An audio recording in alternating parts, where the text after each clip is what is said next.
Welcome back, my friends, to the D-Rate the Hate podcast. I am your host, Wilt from Wilt'sWorld.com, and this is going to be episode 83.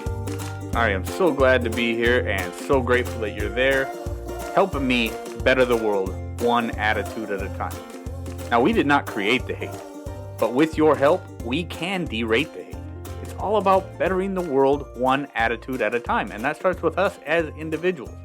So what have you done today to make your life a better life? What have you done today to make the world a better place? There is so many things, so many ways that we as individuals can make the world a better place. And a lot of that begins with gratitude. I've talked about gratitude so many times on this podcast, and the reason I do is because it's so important.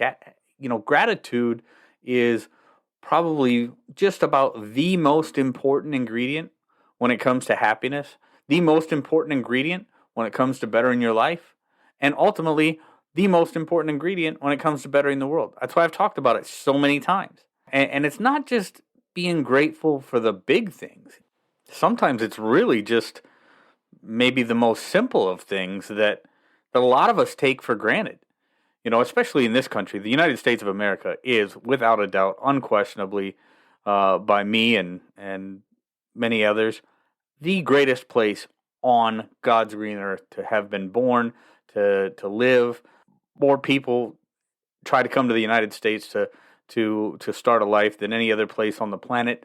But there are those out there that still like to run her down, and we'll talk about that in just a little bit. But I want to talk about being grateful again. I've said it before on this podcast, and we talk about it each night at the dinner table. My wife and I ask my boy, "What are you grateful for today?" Because we think it's that important. We want to make sure that every single day he is thinking about things that he is grateful for, because we understand and we want to instill in him the importance of gratitude. And, it's often that he says, I'm thankful for my beautiful family. I'm thankful for my baby sister, things like that. And I got to thinking about it the other day. Often he repeats the same answer, which, is fine and good, because I'm grateful that he's grateful for those things, and he recognizes those things as things to be grateful for. That's incredible. But I also wanted to talk to him the other night about the little things, the little things that a lot of people in this country start to take for granted. Because I don't know if you've ever seen the original Red Dawn, the original movie Red Dawn. And I mean the original Red Dawn, the good one that they made back in the 80s, not the crappy remake they made a couple years ago. So I just want to be very clear about that. When the group of kids, ends up hooking up with the major that had crashed his plane and whatever. And he made the comment while they were sitting around the campfire eating their dinner. I think they were eating some beans or whatever out of a can. And one of the kids around the fire, starts basically throwing a little fit about, having to eat the same beans over and over and over and sick of the same beans. And the major says, there's people out there right now that would give up everything for a spoonful of what you've got right there, right? So the point that I'm trying to make is, there's a lot of things that we in this country, a lot of people, while they're probably grateful for them, they don't realize that there's people around the world that would give their left arm for some of the things that we just have naturally every day, things that we may not actually express gratitude for. We're probably grateful for them, but it's probably not something that comes to the forefront of our minds when we're talking about expressing gratitude. Clean running water, electricity, a warm bed to wake up in, a warm meal to sit down at the table and eat with our family tonight. Maybe it's just the fact that you got two loving parents and you're sitting down at the table with your two loving parents and your family each night having dinner. A lot of people just don't get that. So people that do get that every day may start to lose sight of it. And that brings to mind another thing that we talked about in that conversation was sometimes it's about being grateful for the silver lining. You've heard the old phrase, every cloud has a silver lining. Well, This brings to mind. Now, and this isn't going to be a long episode, but I spent a lot of time over the past couple weeks very, very busy, whether it be, with work, whether it be, getting ready for hunting or actually off in the woods hunting for multiple days. And I'm very grateful for the fact that I get to do that and I've got a place to go to do it. But, that's a whole nother thing. So one of the things that happened as soon as I left this past week, I was leaving for multiple days. Sure enough, the first day that I leave, my wife calls. We've been having problems with.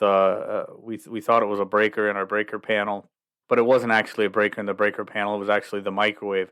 We remodeled our kitchen a couple years ago, and the new microwave oven we installed, something went wacky in it. I don't know if the power supply is going out, whatever the case may be, but it was blowing the breaker. It got to the point where now it's unusable. Well, it got to that point right about the time I got a couple hours away to my deer camp. So my wife called, said the microwave's kaput. It's done. We've got a 2-year-old daughter at home. She's trying to make lunch for my daughter.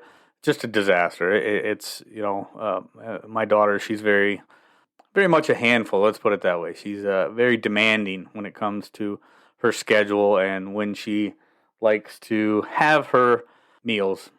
And so my wife, here she is, battling a migraine. She's got my daughter screaming, wanting her lunch. The microwave goes out. It's just a series of events that nobody wants to deal with, right? Well, I got to thinking about it. I'm like, okay, I think we've got the new mic or the old microwave from when before we remodeled the kitchen. I believe that's out in one of our outbuildings, but it's on the top shelf with some pallet racking, so I know my wife can't get it down. But my nephew, I'm like, maybe he's in town. And sure enough, my wife calls my nephew. He happens to be off that day. He's over there over at my house within a matter of minutes, gets the microwave down, gets it brought in the house, gets it set up on the laundry table, the whole works. So while one could lose their mind and just wallow down in a bucket full of pity and throw out the woe is me card, we put our heads together, we resolved the situation, we resolved it quickly, very much lucked out, very grateful that my nephew happened to be off that day and in town and was able to come over and help my wife out because I was, a couple hours away in the woods. But the point that I'm making here is there's easily ways to get down. There's going to be things every single day within our lives that we can throw a pity party about. We can fall into that wallow of misery. Right? I talked last week in our last episode 82, with Barbara Allen, who, she's a Gold Star wife, lost her husband tragically to a murder in Iraq, and she had that victim mentality for a long time, and talks about in that episode talks about living through several levels of hell, and through that victim mentality invited more victimhood into her life. Well, it's the same thing. I talked about it in episode 52. Way back in episode 52, I talked about the reticular activating system and how our brain will only focus on so many things at a time. So if we focus on that victimhood, if we focus on those things in our life that are bad, we have a hard time getting away from that victim mentality. I pride myself on not getting that way. And when my wife called me and started talking, instead of instantly going to the, oh, this sucks, everything sucks kind of mentality, I thought, how can we resolve this and how can we resolve it quickly? What is the way to resolve this issue versus wallowing in the pity of the matter, or wallowing in the misery of the matter? And that's what we need to do, not just when it comes to a microwave and not just when it comes to, we need to do that in every aspect of our life. Because if we just focus on what went wrong, we're constantly inviting more things to go wrong. If we constantly focus on the negative, we invite more negative. And it's just a fact. It's just the way that things work. That is not the way to resolve issues. So often we find people in our lives who are constantly talking about nothing but the negative. I'm sure you know them. I know them. I've talked about them time and time again in this podcast.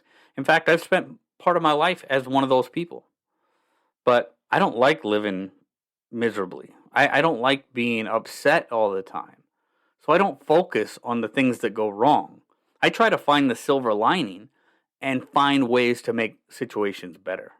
Dwelling on the negative will never, ever, no matter how you slice it, dwelling on the negative will never bring a more positive outcome in any situation.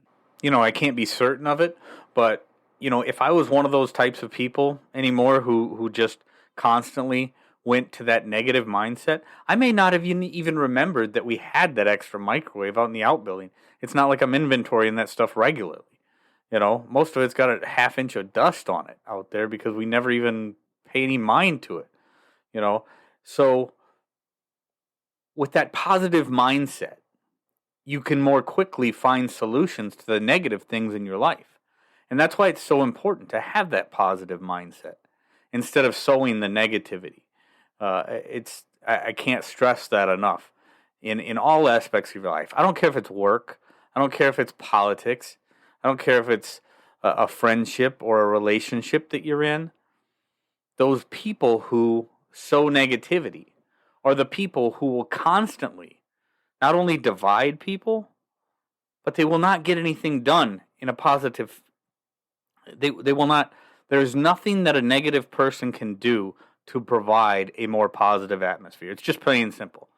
So, I've talked about that in an episode too. Misery loves company, and the episode number escapes me at the moment, but I'll probably put it in the show notes. So check out our show notes. It's very important. I like to reference old episodes where that are applicable to a new topic. And gratitude for me is certainly not a new topic. It's something that I like to be at the forefront all the time because, again, we're all about bettering the world one attitude at a time. And one of the best ways to do that is to practice gratitude daily. So one thing I did want to bring up, and I have I have an idea, something that I'm working on. As many of you know, many of the listeners know that I work closely in a couple of the groups involved with Braver Angels. I'm a member of Braver Angels, an organization that is constantly doing things to bring a more positive and more productive discourse to our political and people of differing mindsets. Let's just put it that way. I've talked about them in a number of episodes. And then I will be working on, I've got a new project that I'm working on, hoping to have it started in sometime in December, but very possibly could carry over into January of 2022. But I think we're going to be starting a new podcast, or at least a pilot program for a new podcast that brings people together and helps people to better understand people of differing mindsets and differing opinions, which I think is one thing that we're very short on in this country nowadays. One of the reasons that we're short on that is because there is a lot of politicians out there hell-bent on keeping us divided, hell-bent on spreading that victim mentality, and hell-bent on just pushing poison to the brains of anybody who will listen. And I think it was Ronald Reagan who said it at one point in time, that why is it that those who know the least know it the loudest? Well, our mainstream media is the reason for that these days. Our mainstream media and the toxic poison pushers in social media are the ones that accentuate those that try to keep us divided. One of those people is Representative Cori Bush. Now, I normally wouldn't call people out, and I normally don't even talk about politics on this.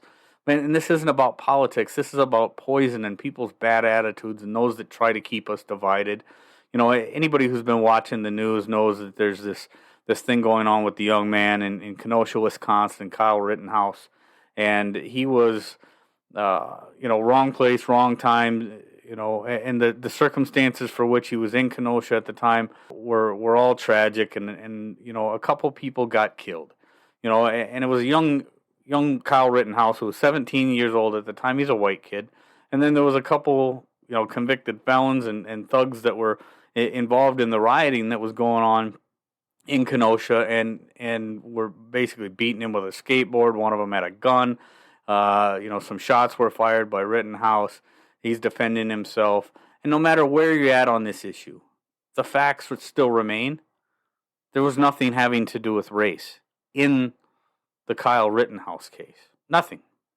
Nothing to do with race. But there's people like Democratic Representative Cori Bush from Missouri's 1st Congressional District who recently said in an interview that if Rittenhouse is acquitted, white supremacists will take it as a free pass to start shooting at black people. And I just, to get my mind around something like that, I can't I don't have enough hate in my heart to get my mind around such a stupid comment. Not to mention the fact that she's at times, several times in the past, talks and tells lies, like massive lies, like the fact that, she says that she was shot at during some protest, and Police Chief Frank McCall Jr. says there's no record of anything like that happening. In fact, the only people that were shot during a protest or even shot at during a protest were a couple police officers back in 2015.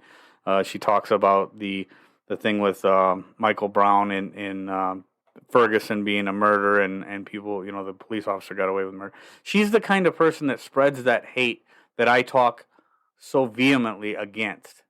Why would somebody do that if it's not to divide us? Why would somebody try to make people into victims that are not victims? Why would you try to exacerbate and make worse that make more people, put more people into that perpetual victim mentality? Because it's a fact that perpetual victim mentality, it's just like perpetual motion. It starts and it's so hard to stop. It just keeps things rolling. That perpetual victim mentality, like perpetual motion, once it's set in motion, it'll keep on going forever. It feeds itself. And people that set in motion the perpetual victim mentality that so many people suffer from these days, those people are the real problems in this country. Because if you have that perpetual victim mentality, the chances that you're going to be grateful for anything, sometimes the most basic of things, the chances that that's going to happen, almost non-existent. You can't be happy if you're not grateful. And to be grateful as a perpetual victim, pretty much impossible.